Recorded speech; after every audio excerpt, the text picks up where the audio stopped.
This is historic of how much movement is happening to our country. Tuesday marks 1 year since the first government-funded charter flight of Ukrainian refugees arrived on Canadian soil, marking the beginning of Canada's support for helping those fleeing their war-torn country. And while Canada has supported many, thousands are still seeking support. Since Ottawa began the Canada-Ukraine Authorization for Emergency Travel Program, or CUAT, in March of 2022, over 1 million Ukrainians have applied for temporary residency in Canada.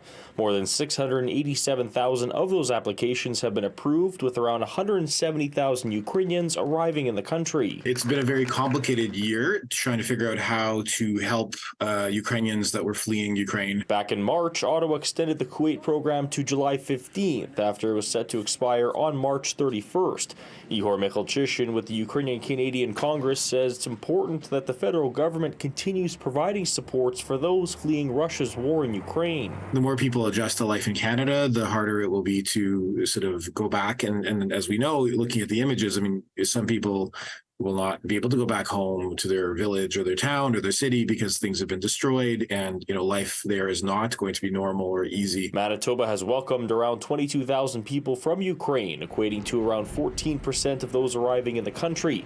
Nick Kravet says many Ukrainians continue to land in Winnipeg every day, which has brought its fair share of challenges along the way. Finding housing, finding jobs, finding daycare for children, improving English is certainly a major concern. That is a tremendous need at the moment, and we're trying to advocate for more supports for that. Winnipeg's Ukrainian National Federation Club has been helping Ukrainian refugees who have arrived in the city since the beginning of the invasion.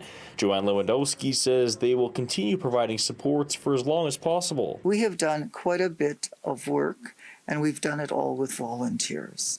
Everything around here, you'll see volunteers are working.